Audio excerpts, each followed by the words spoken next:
Hello students, कैसे हैं आप लोग। आज हम लोग स्टैंडर्ड 12 का चैप्टर नंबर 6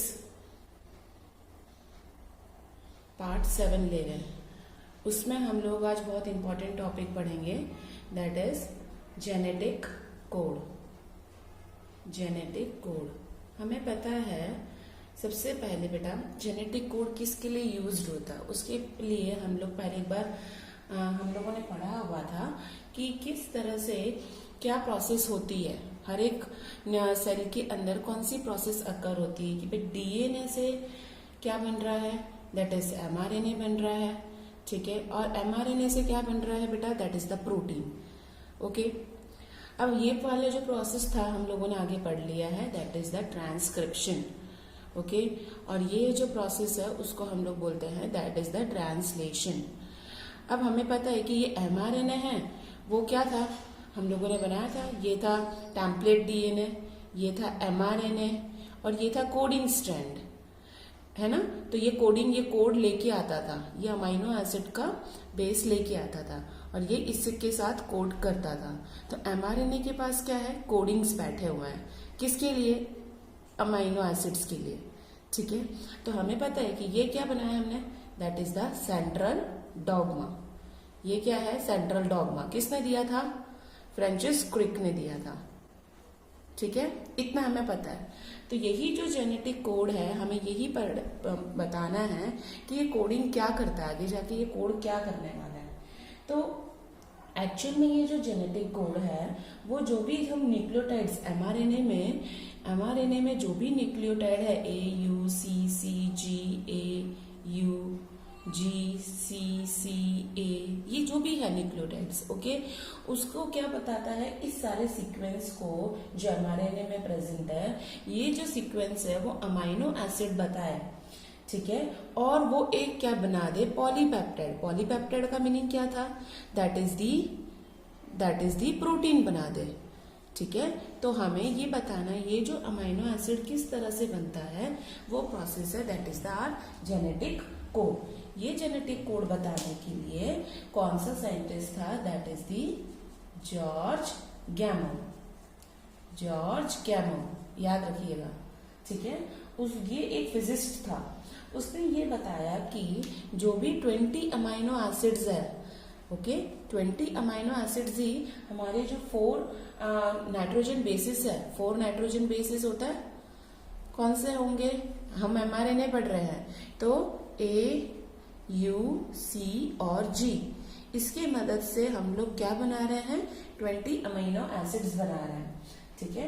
तो वो क्या करेगा, वो हेल्प करेगा और यही क्या करके ट्रिपलेट फॉर्म में बनाता है, जैसे ए यू जी होगा, सी ए जी होगा, ठीक है, ये सारे ट्रिपलेट फॉर्म में बनाता है। तो इस तरह से उसने क्या करा, ये गैमो ने बताया कि प्रोटीन के अंदर, protein only contain 4 amino acid, इसलिए उसने ऐसा सीक्वेंस बताया कि ये जो तीनों सीक्वेंस, यानी कि जो अमाइनो, ये हमारे जो नाइट्रोजनस बेसिस है उसको 3 इस तरह से हम यूज करेंगे, इस तरह से ये बेसिस करते हैं जो कोड करेगा सिर्फ एक ही अमाइनो एसिड को, ठीक है। तो it is specified only for the 1 amino acid. तो उसने हेल्प किया इस गैमो को साथ, दूसरे साइंटिस्ट ने भी उसको हेल्प किया, सपोर्ट किया, ठीक है। तो सपोर्ट करने के लिए 3 साइंटिस्ट आए थे, that is Hargobind Khorana, doctor Hargobind Khorana, आपको ये याद रखना है, ठीक है। दूसरा आए थे that is Marshall Nirenberg, and third आए थे सिवेरो ओको, ठीक है। तो ये 3 साइंटिस्ट इस गैमो के साथ सपोर्टेड हो के उसने जेनेटिक कोड को रिप्रेजेंट किया। हरगोबिंद खुराना थे, उन्होंने ऐसा बताया कि जो आरएनए मॉलिक्यूल है, ठीक है, जो हमारा जो एमआरएनए मॉलिक्यूल है वो एक केमिकल मेथड से सिंथेसाइज्ड हुआ है, ठीक है, जिसके अंदर बहुत सारे क्या है, अलग अलग बेसिस प्रेजेंट है। ये हरगोबिंद खुराना ने बताया। मार्शल निरनबर्ग ने ऐसा बताया कि जो सेल होता है, ध्यान से सुनिएगा, सेल है उसके अंदर जो न्यूक्लियस होता है वो क्या है, वो इजीली यहाँ से बना के बाहर की तरह, यानी सेल एक फ्री सिस्टम है, एक फ्री सिस्टम है जो हेल्प करता है प्रोटीन सिंथेसिस को, प्रोटीन सिंथेसिस करता है जो कोड को represent, deciphering the code, deciphering means it represent the code. कौन कौन सा कोड वो बताएगा, सपोज AUG है, वो मिथियोनिन नाम का अमाइनो एसिड बताता है, तो वो सेल से बाहर निकल के वो क्या करेगा, सेल फ्री सिस्टम में घूम के वहां पे प्रोटीन को बनाएगा। तो ये मार्शल निरनबर्ग ने कहा था। सिवायरे ने ये कहा था कि जो पॉलीन्यूक्लियोटाइड बना है, जो मतलब हेल्प करता है, पॉलीन्यूक्लियोटाइड फॉस्फोराइलेज एक है, एंजाइम है, सब्सट्रेट है जो हेल्प करता है RNA को पॉलीमराइज करने के लिए। पॉलीमराइज का मीनिंग है 1 से 2 बनना, ठीक है, जिससे वो टेम्पलेट को, जो हम लोगों को पता था कि वो क्या कर रहा था, टेम्पलेट स्ट्रैंड था और ये था mRNA, तो टेम्पलेट ही उसको क्या कर रहा था, कोडिंग दे रहा था। तो टेम्पलेट को इंडिपेंडेंटली वो क्या कर रहा है, वो कोड करके इस RNA को पॉलीमराइज कर रहा है with the help of the enzyme polynucleotide phosphorylase. ये किसने बनाया था, सिवायरो ने। ये सारी अलग अलग जो भी उन्होंने डेफिनेशन बताया, इस डेफिनेशन के हिसाब से उसने ऐसा बोला कि चलो उसने एक परम्यूटेशन एंड कॉम्बिनेशन के हिसाब से, जो मैथ्स में हम लोग बोलते हैं परम्यूटेशन एंड द कॉम्बिनेशन के हिसाब से उसने एक क्या करा था, दैट इज दी टेबल को रिप्रेजेंट करा था डिफरेंट जेनेटिक कोड्स बनाने के लिए। अब ध्यान से समझना, हमें पता है कि जेनेटिक कोड हमेशा ट्रिपलेट होता है, हम 3 बेसिस के हिसाब से उसको रिप्रेजेंट करते हैं। तो यहाँ पे उसने क्या करा, ऐसे ट्रिपलेट फॉर्म में उसने ऐसा एक टेबल बनाया, ठीक है।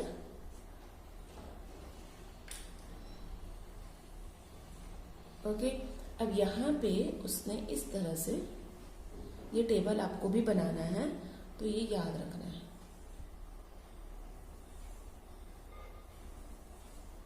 ओके, यहाँ पे उसने बोला जो ट्रिपलेट होता है उसका फर्स्ट वर्ड हम यहाँ पे लिखेंगे, ठीक है, ये होगा हमारा फर्स्ट पोजीशन, और सेकंड पोजीशन के लिए हम यहाँ रिप्रेजेंट करेंगे, और थर्ड पोजीशन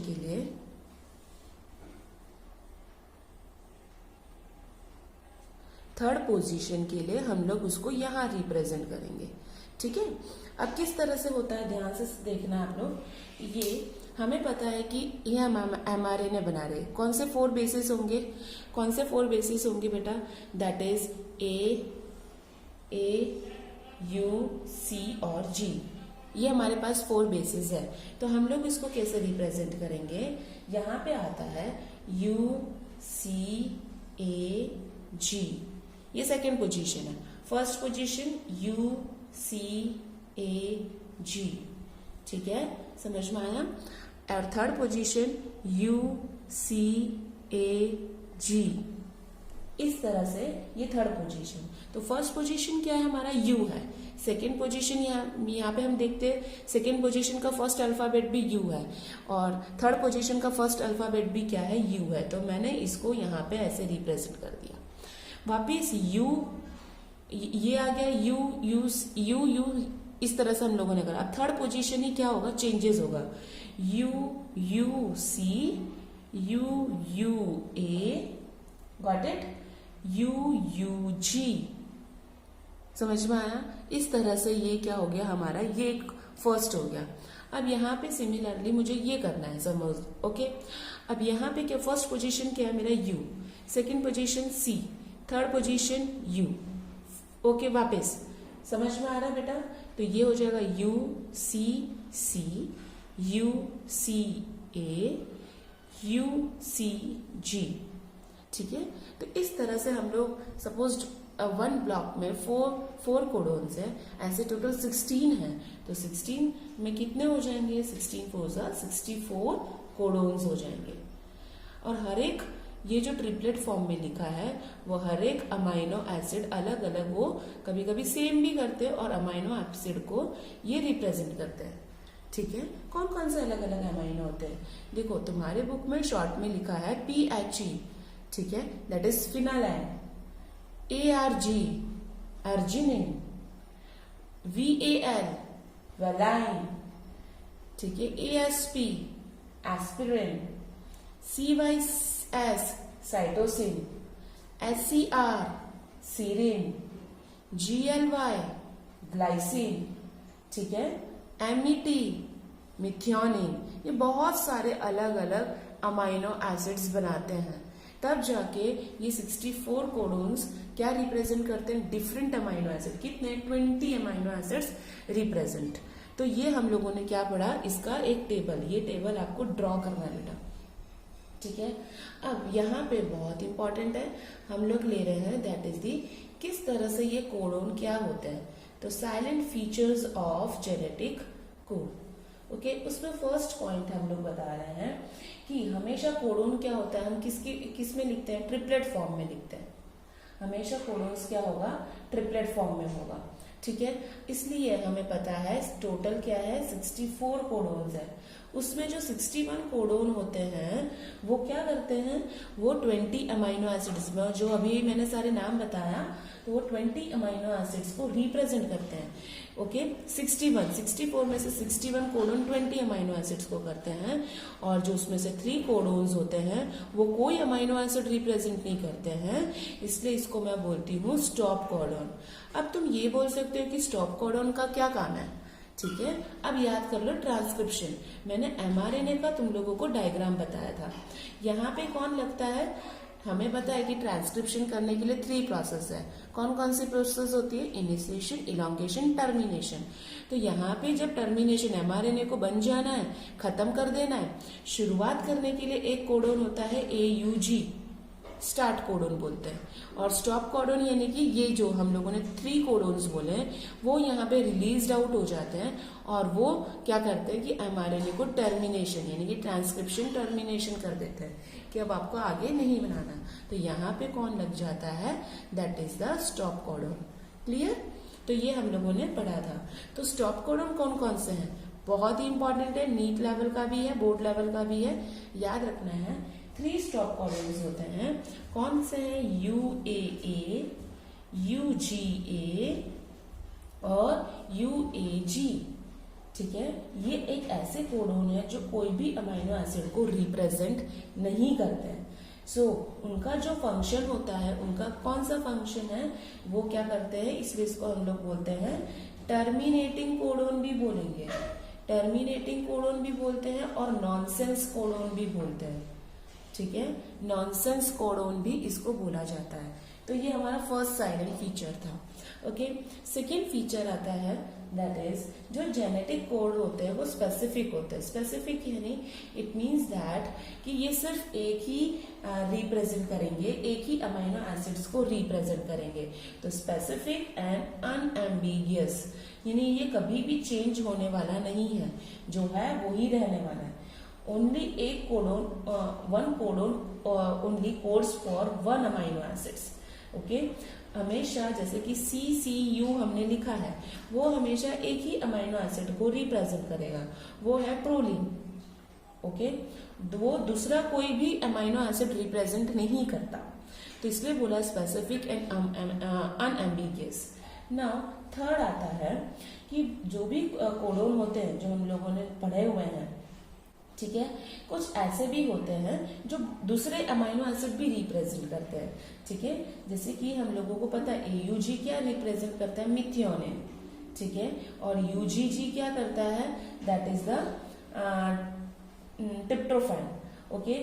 वो क्या करता है, वो और भी कोडोन क्या करते हैं, रिप्रेजेंट करते हैं। सपोज कोई और ऐसा the code by more than 1 codon a feature represent degeneracy यानी वो डीजेनरेट हो जाता है।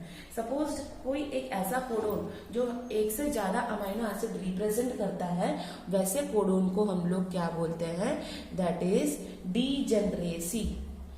एक कोडोन 2 से ज्यादा अमाइनो एसिड्स रिप्रेजेंट करते हैं तो उसको हम लोग बोलते हैं डीजेनरेसी कोडोन। वो डीजेनरेसी कोडोन्स में कौन कौन आते हैं, GGU आते हैं, GGC, GGA, ये बहुत सारे रिप्रेजेंट्स करते हैं, ठीक है। तो ये क्या होगा, उनको हम लोग बोलेंगे they all are specified for the same amino acid that is the glycine. तो ऐसा नहीं होगा ये सिर्फ ये सारे सब लोग ग्लाइसिन बता रहे हैं, तो ये क्या कहला देगा, डीजेनरेसी। ये कोई काम का ही नहीं है, कोडोन ये काम का ही नहीं हो पा रहा है। ओके, तो ये होता है इसके थर्ड फीचर। अब आता है फोर्थ साइलेंट फीचर।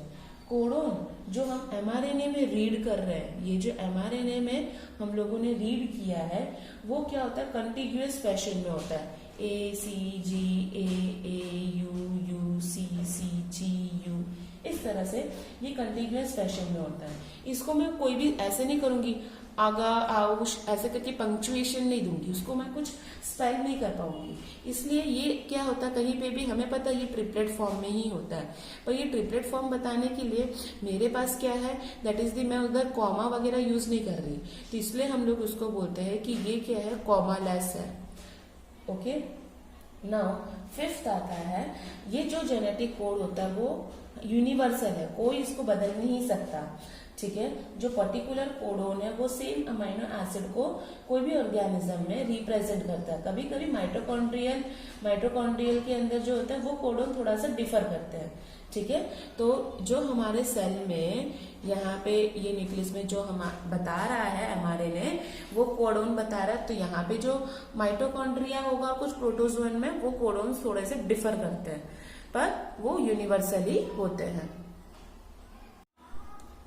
वो यूनिवर्सली होंगे। ठीक है, अब आता है सिक्स्थ नंबर का जो फीचर्स है हमारा, दैट AUG है। AUG नाम का एक ऐसा स्पेसिफिक कोडोन है जिसके पास ड्यूल नेचर है। वो ड्यूल नेचर क्या करता है, फॉलो करता है। क्या करेगा कि एक तो ये जो कोड है वो एक अमाइनो एसिड रिप्रेजेंट करता है। कौन सा अमाइनो एसिड रिप्रेजेंट कर रहा है, दैट इज मिथियोनिन।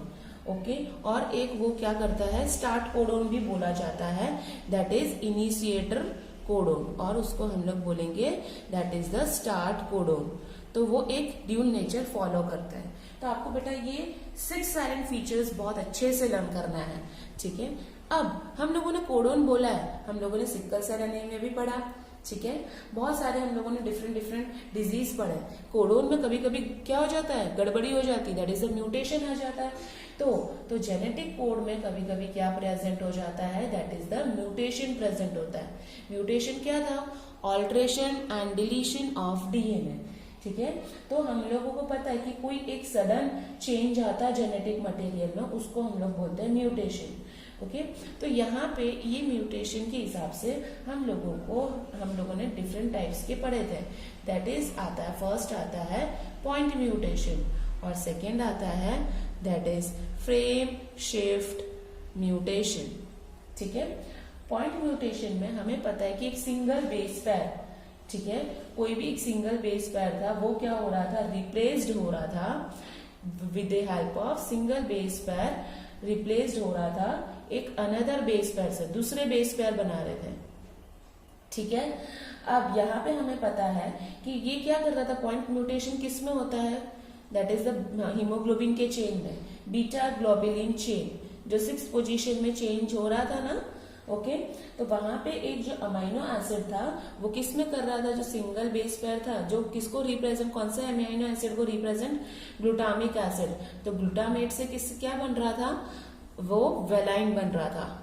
ठीक है, एक्चुअल में ग्लूटामेट ही होना चाहिए, पर म्यूटेशन की वजह से वो वेलाइन बन रहा है, दूसरा अमाइनो एसिड बन रहा है। तो एक ही बेस पेयर को खराबी की तो वो पॉइंट म्यूटेशन। अब समझ में आया आपको कि कौन सा एक सिंगल कोडोन को ही खराब कर रहा है, तो उसको हम लोग बोलते हैं that is the point mutation.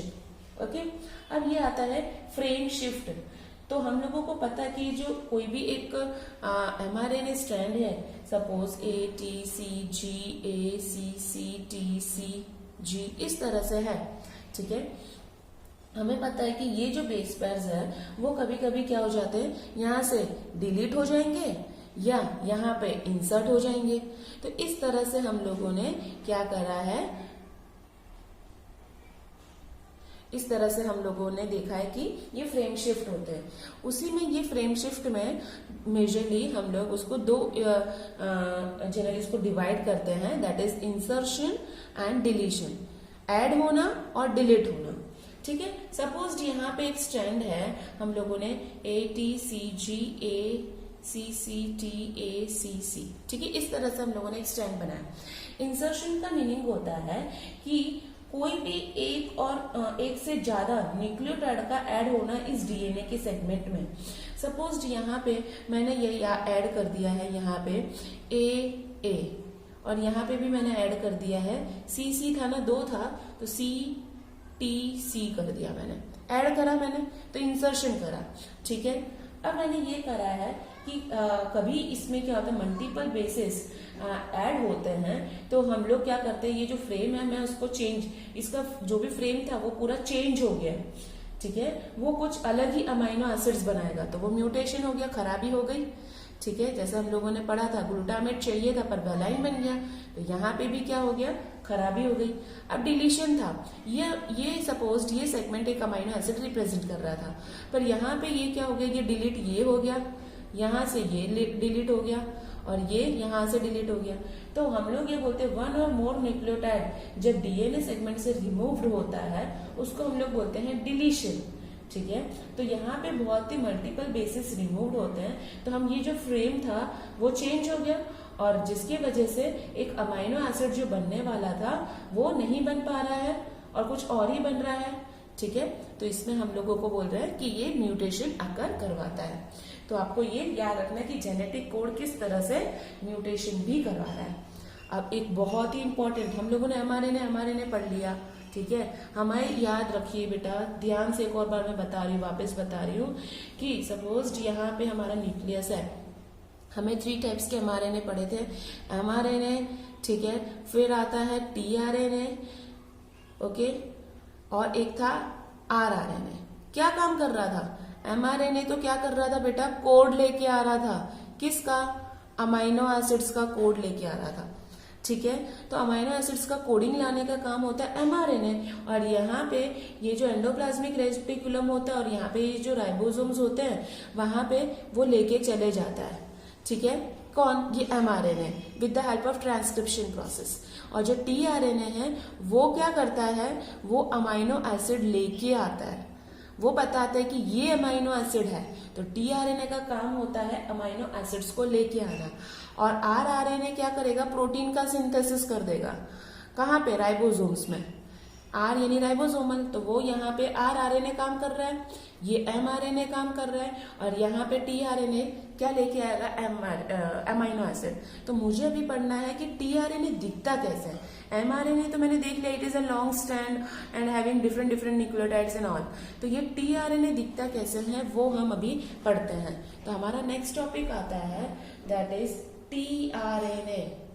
एक तरह का वो क्या है, एक एडेप्टर मॉलिक्यूल है। एडेप्टर का मीनिंग होता है अडेप्ट करना, एक्सेप्ट करना, ठीक है। तो वो एक तरह का एडेप्टर मॉलिक्यूल है, ठीक है।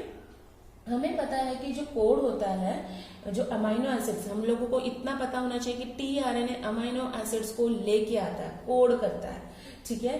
तो यहाँ पे हमें पता है कि ट्रांसलेट जो सेंट्रल डॉगमा था, क्रिक ने बताया था 1961 में, ठीक है।